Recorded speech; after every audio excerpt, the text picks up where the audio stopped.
Hello everyone. बहुत बहुत स्वागत है आपका सोशियो हब चैनल में। तो आज हम लोग इरौती करवे से रिलेटेड कुछ कुछ इंपॉर्टेंट क्वेश्चन जो परीक्षाओं में पहले आ चुके हैं, पूछे जा चुके हैं या आने की जिनकी संभावना है, उनका हम आज रिवीजन करेंगे। तो यहाँ पहला प्रश्न है हमारा, किनशिप एंड मैरिज नामक पुस्तक के संपादक कौन है। तो यहाँ पे 4 ऑप्शन दिए हैं फ्रेंड्स, लेकिन यहाँ पे जो राइट ऑप्शन होगा वो है फॉक्स।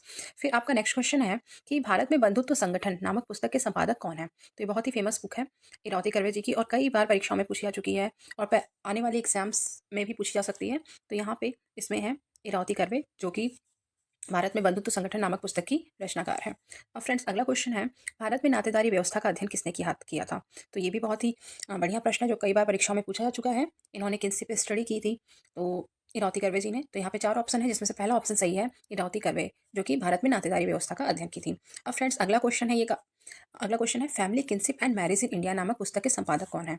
तो यहाँ पे पैट्रिसिया ओब्राय इसका राइट ऑप्शन होगा, और कपाड़िया कर्वे देसाई का भी ऑप्शन है। लेकिन होता क्या है, ये जो बुक का नाम है family kinship and marriage in India, ठीक है ना, जैसे कि एम कपाड़िया जी की भी बुक है marriage and family in India, तो उससे मिलता जुलता है ये। तो हम लोग कंफ्यूज होके गलत टिक ना कर दें एग्जाम में, तो ये हमें क्लियर रखना है। तो मिलती जुलती बुक्स के नाम कभी कभी आ जाता है जिसमें हम लोग कन्फ्यूजन में गलत ऑप्शन टिक कर आते हैं, जिससे हमारे प्रश्न गलत हो जाते हैं, तो इसका ध्यान रखना है। तो यहाँ पे ध्यान से पहले प्रश्न को पढ़ना है। तो family kinship and marriage in India नामक पुस्तक के संपादक है पेट्रिसिया ओब्राय, ठीक है। तो इसको आप लोग ध्यान रखिएगा, जबकि के एम कपाड़िया जी की बुक है marriage and family in India, ठीक है। अब फिर अगला क्वेश्चन है, किस जनजाति में नातेदारी की सप्रस्विता या सकष्टी प्रथा पाई जाती है। काफ़ी इंपॉर्टेंट क्वेश्चन है, ये भी परीक्षा में आने की संभावना पहले भी पूछा जा चुका है। तो फ्रेंड्स ये है खासी जनजाति। खासी जनजाति यहाँ पे राइट ऑप्शन होगा। अब फ्रेंड्स अगला क्वेश्चन है जो कि मोस्ट इंपॉर्टेंट है, बुक का नाम है an introduction to social anthropology नामक पुस्तक के लेखक कौन है। कर्वे, कपाड़िया, देसाई, मजुमदार और मदान। तो इसका फ्रेंड्स राइट ऑप्शन होगा मजुमदार और मदान की ये पुस्तक है, और जिसमें मजुमदार और मदान का एक बहुत ही फेमस स्टेटमेंट है, जाति एक बंद वर्ग है। तो इसी पुस्तक में इन्होंने इस बहुत ही मतलब फेमस जो जाति की परिभाषा है उसको दी थी। तो ये भी हमें ध्यान रखना है। तो ये बुक बहुत ही फेमस बुक है, an introduction to social anthropology. तो ये बुक किसकी है, ये मजुमदार और मदान यहाँ पे राइट ऑप्शन होगा। और फ्रेंड्स नेक्स्ट क्वेश्चन है आपका, उस व्यवस्था को क्या कहा जाता है जो स्वजनों के परस्पर संबंधों को नियमित करती है। तो ये है फ्रेंड्स नातेदारी, ठीक है। फिर अगला क्वेश्चन है, नातेदारी व्यवहार की उस प्रथा को क्या कहा जाता है जिसमें कुछ संबंधियों से एक दूसरे से विमुख रहने की आशा की जाती है।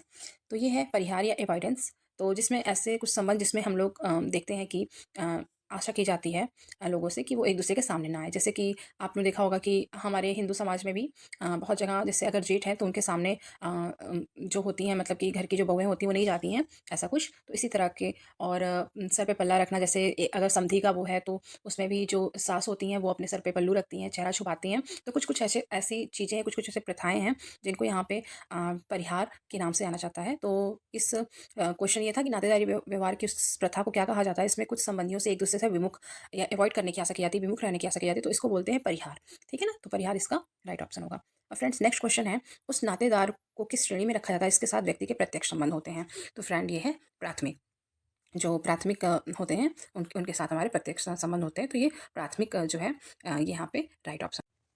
अब फ्रेंड्स अगला क्वेश्चन है कि नातेदारी नातेदारी व्यवहार की उस प्रथा को क्या कहा जाता है। यहाँ पे उस होगा, ये हो गया, लिखा गया जल्दी में, उसे नहीं, यहाँ पे उस होगा। तो नातेदारी व्यवहार की उस प्रथा को क्या कहा जाता है जिसमें मामा द्वारा भांजे और भांजियों को अन्य सभी नातेदारों की अपेक्षा अधिक प्राथमिकता दी जाती है। तो फ्रेंड्स इसका राइट ऑप्शन होगा मातुलय, ठीक है। मातुलय इसका राइट ऑप्शन होगा। तो ये काफ़ी इंपॉर्टेंट है, कई बार पूछा है परीक्षा में, और मे भी आगे भी पूछ ले, तो इसलिए आप लोग इसको क्लियर रखिएगा। अब नेक्स्ट क्वेश्चन है फ्रेंड्स, इसी तरह का एक क्वेश्चन है, ठीक है। तो इसमें पूछ रहा है, नातेदारी व्यवहार की उस प्रथा को क्या कहा जाता है जिसमें बुआ की विशिष्ट भूमिका होती है तथा वही अपने भाई के बच्चों का पालन पोषण करती है। तो ये फ्रेंड्स होगा पितृसेवे, मतलब पिता की तरफ से जो होता है उसको। तो इसको पितृसेवे इसका राइट ऑप्शन होगा। ये जस्ट मातुलय का उल्टा होता है, ठीक है। जैसे मातुलय में मामा होते हैं, लेकिन पितृसेवे में बुआ की भूमिका विशिष्ट होती है। तो इसको आप लोग देख लीजिएगा। तो इस वाले क्वेश्चन का राइट ऑप्शन होगा पितृसेवे। अब ये एक बढ़िया क्वेश्चन है, कई बार पूछा है कि प्राथमिक नातेदारों की संख्या कितनी होती है।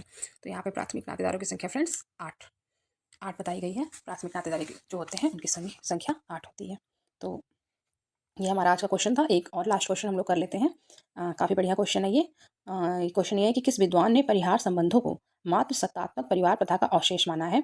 तो ये इसका राइट ऑप्शन होगा टॉयलर। तो ये काफ़ी अच्छा क्वेश्चन है, इसको आप लोग देख लीजिएगा। फ्रेंड्स आज के वीडियो का हमारा लास्ट क्वेश्चन है, जो कि टेक्नोनिमी या माध्यमिक संबोधन नामक नातेदारी प्रथा का प्रयोग मानव शास्त्रीय साहित्य में किस विद्वान ने सर्वप्रथम किया था? काफ़ी इंपॉर्टेंट क्वेश्चन है, परीक्षा में पूछा जा चुका है। तो यह किया था टायलर ने। तो यहाँ पे फ्रेंड्स टायलर जो है वो राइट ऑप्शन हो जाएगा। तो फ्रेंड्स यहाँ पे हमने आज जो भी क्वेश्चन सॉल्व किए हैं वो काफ़ी इंपॉर्टेंट है परीक्षा की दृष्टि से। तो आप इसको एक क्विक रिवीजन में इसको देख सकते हैं, या आपके यूपीपीसीटी और अन्य परीक्षाओं के असिस्टेंट प्रोफेसर की परीक्षा उन सभी के लिए ये काफ़ी महत्वपूर्ण है। इसको मतलब हम लोग कम समय में जो इंपॉर्टेंट प्रश्न है उसका हम लोग रिवीजन कर रहे हैं। ठीक है फ्रेंड्स, तो इस वीडियो को देखने के लिए बहुत बहुत धन्यवाद। और फ्रेंड्स, अगर वीडियो अच्छी लगी है तो आप लोग लाइक ज़रूर किया करिए और मेरे चैनल को सब्सक्राइब कर लीजिए, जिससे आपको अगले वीडियोज़ की अपडेट मिल जाए। बहुत बहुत धन्यवाद।